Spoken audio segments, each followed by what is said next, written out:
Simon Sinek speaks of starting with why. We start with why in the model of why, how, what, because why is the root of our desires. Why is the root of our goals, our health concerns, our questions. We ask why to get to the root of these conceptualizations of our experience. For instance, why do I want to embark on this career path? Because I want to make money. Why do I want to make money? Because I want to feel secure. Why do I want to feel secure? Right there. There is that moment before the next answer comes up that the feeling emerges, the original feeling for this motivation, for this desire, for this goal to emerge. And we can apply this to goals, we can apply this to questions and even health concerns to elucidate the core of these experiences. And when we find the core of them, then we can stop running around in circles and just be with that core. Now, how do we be with that core? How do we resource ourselves to be with that core? Some people talk about ideal parenting, others talk about parts work. The one I want to introduce comes from reverse goal setting and Vajrayana, or deity yoga. So in reverse goal setting, we identify a goal, what is the feeling behind that goal, and what being can easily accomplish that feeling. And we just do what that being does. We just follow their habits and their ways of being. It's much easier for us as humans, through our own modeling systems, to model another human, another being, to reach that particular feeling and accomplish that goal. And this system of asking why also helps us to get clear, does this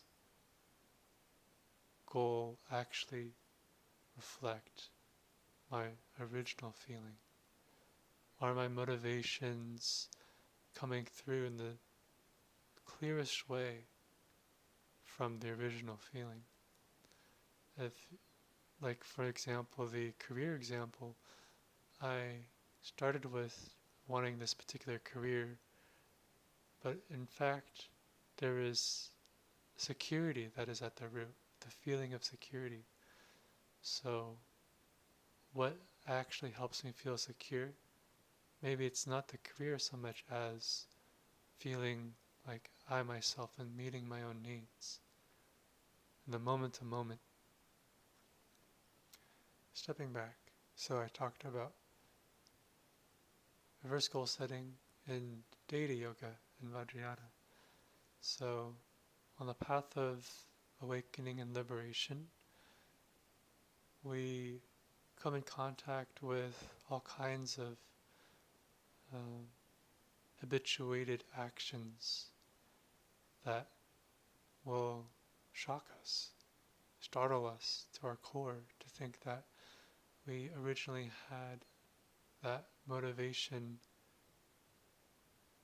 and acted from it in an unaligned way. For instance, I met someone at my co-housing community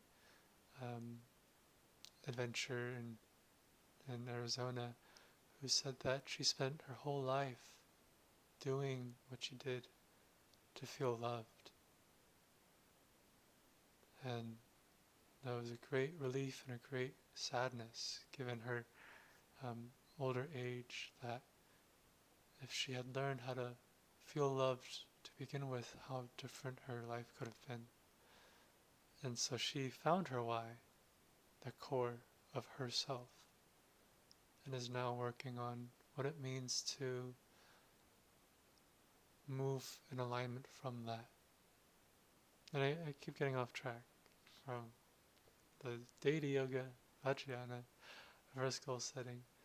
So in her case, her goal is to feel loved. Who, what being in the spiritual path can feel loved and awake? What awake deity is already feeling loved? And then we just wait and see what comes up. The first thing that comes up that feels like it could be some certainty there, then we roll with it and we play with it. We've found some kind of model. Then it's kind of see, how does that feel? What else could help here? And then maybe we do research. For instance, one being that I think of when I think of love is Avalokiteshvara, the Om Mani Padme Hum. And that deity is the embodiment of love, right? They exude it from their very being, and they give it freely because there's just so much emanating from them. So be like Avalokiteshvara to accomplish this goal, which has this feeling to be loved. Just be like them. And then that naturally emerges from your essence, from your deep within. And of course, this is benefited from the spiritual path as we start to see through our sense of lowercase self, the self that interacts with day-to-day mundane social things. When we start to see this more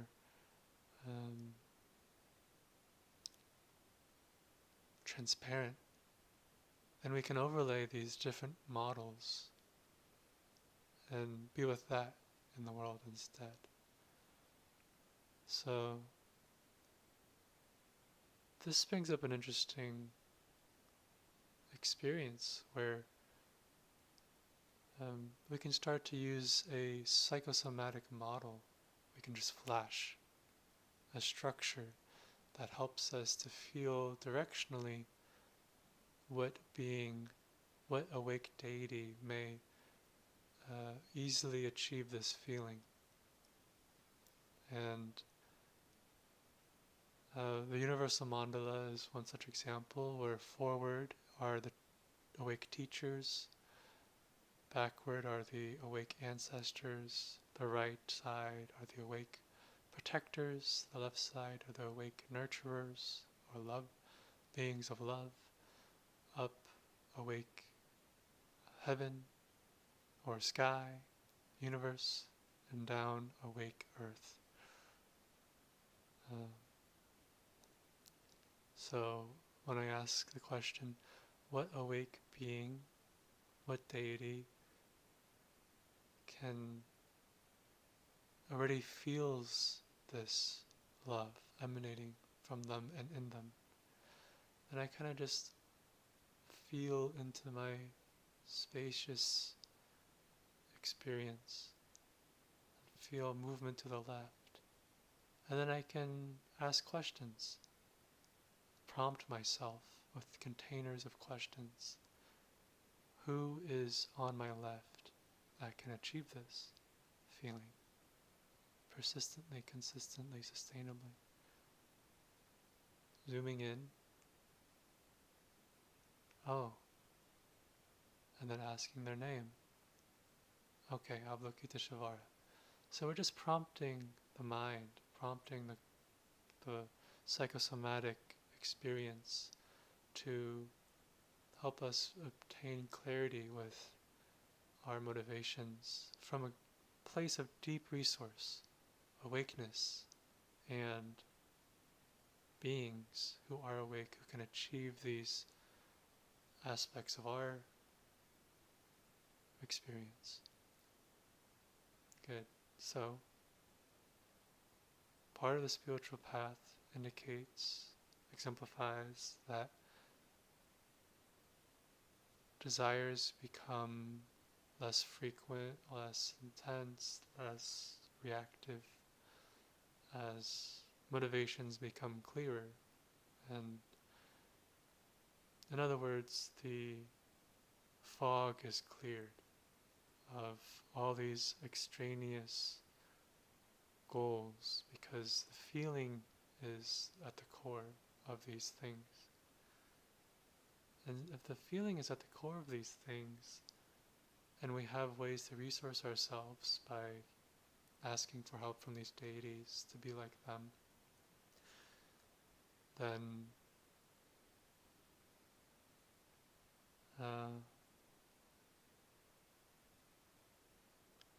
it helps us to see that experience itself, the entanglements by which experience comes into being, is through these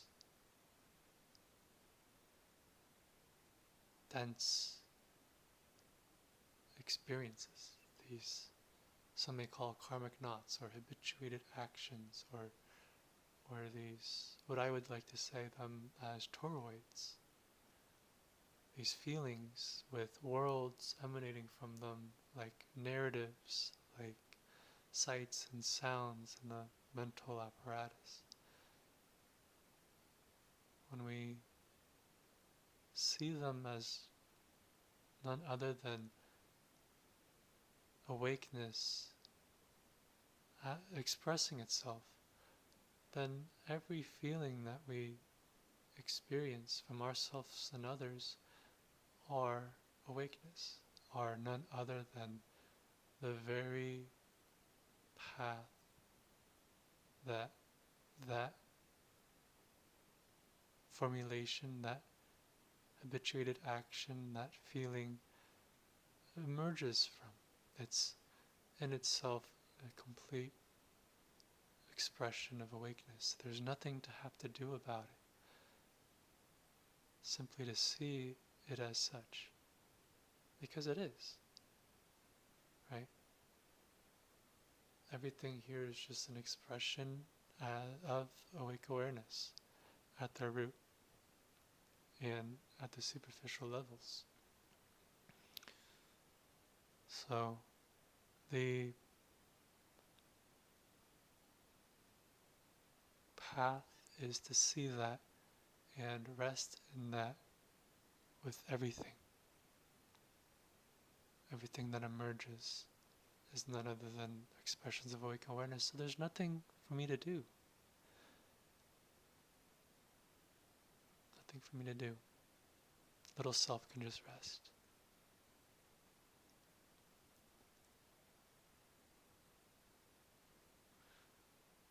And this brings up an interesting thing. If feelings are at the root of experience, for habituated action to emerge, for these toroids to express awakeness, then every experience, every instance of awakeness is already on its own path. There's nothing that I have to instill or teach. Everyone has their own path to walk, their own awakeness to be expressed.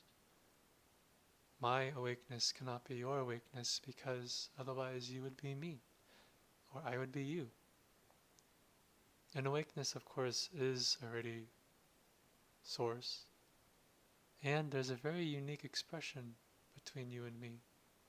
That's your awakeness. This is my awakeness. The feeling of our unified psychosomatic body has its own awakeness. In other words, our relationship has its own awakeness, that which enables its longevity. Some call this our specific purpose for why we're here. I think of it more on the moment-to-moment level, that at any moment-to-moment there is a way that I express my awake nature. There is your own way of expressing your own awake nature. And this understanding is helping me immensely to speak, not trying to teach or push ideas, but just speak. These are my experiences. This is how I have been modeling the world.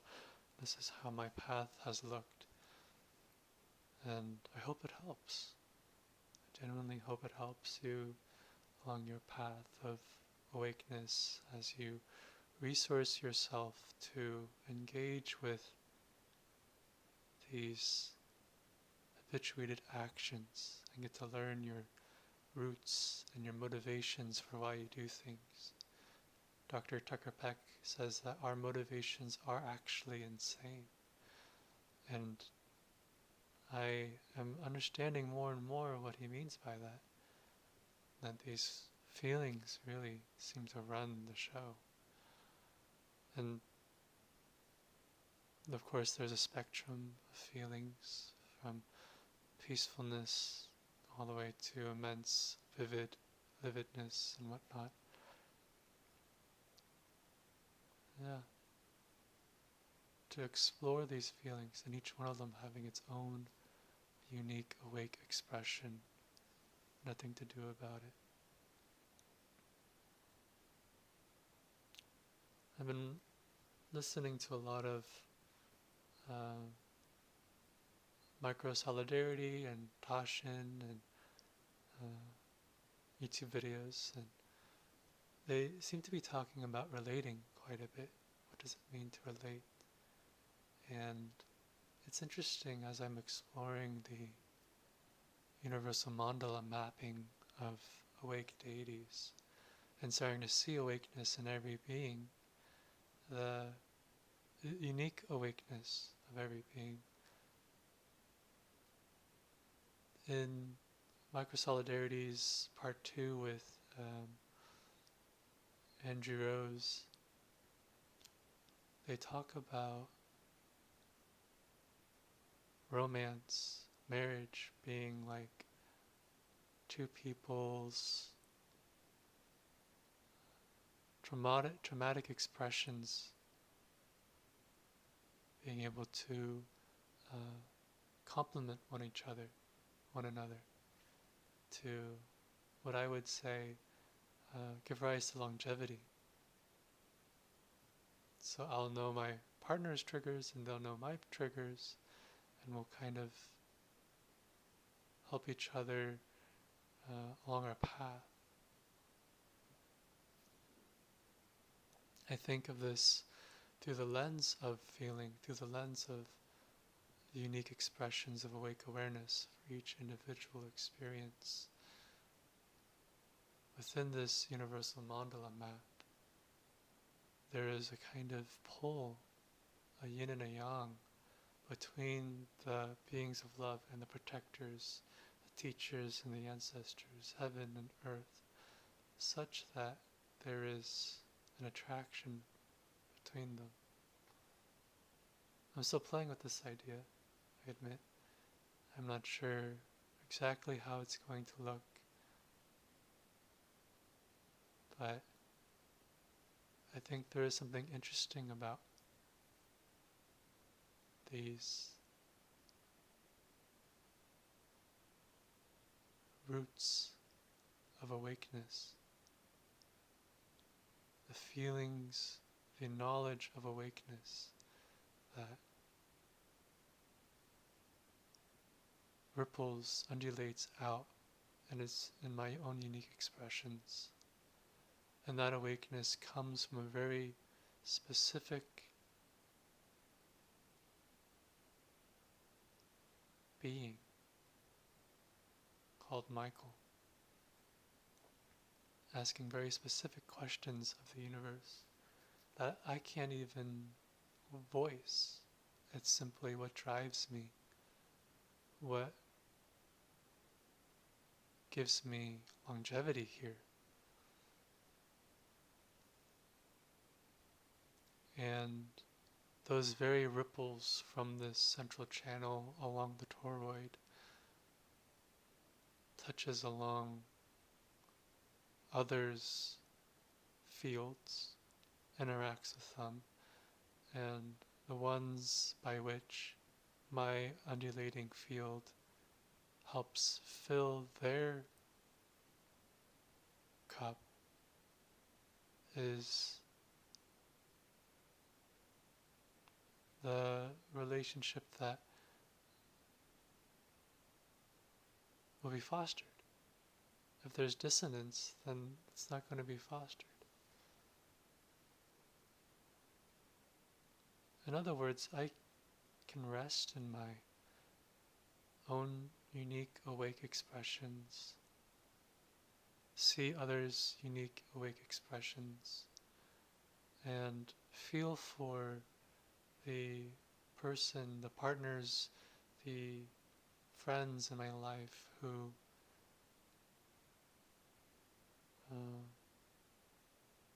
we fill each other's toroid, we fill each other's unique awake expressions. We see that in each other, we foster it in one another, and see it as a natural expression of service, because that is what awakeness does. Serves.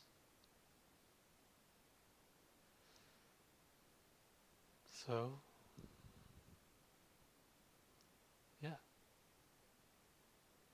Some interesting points here, the why, how, what model, the reverse goal setting with data yoga to resource, the toroid, the universal mandala, things to play with, psychosomatic structures to play with, and I find that what helps us play are the minimum viable structures of play include the player, the play structure, and the playground. The player is just you going around. The play structure is what we're talking about with the universal mandala, something that can kind of just flash into experience, and then we can revise to make it a little bit clearer, something that doesn't take us too far from presence, or get caught up in a conceptual knot. And then the third is the play, the grounds, the container. And this container is the feeling. It is the toroid. It is the shape of a container that comes from this feeling. It is a question, it is a goal, it is a health concern, and much more. So prompt yourself with questions that vibrate dopamine, that entice play. In other words, that minimize the deep fail softwares of the brain. Maximize for cheap fails, as Greg McCowan in his Effortless book talks. He says to create effortless action, we must create cheap fails, where we can fail and trust that it's okay. It doesn't cause us damage. Then we can keep revising these structures and keep building confidence to play within them and see them flash with different containers.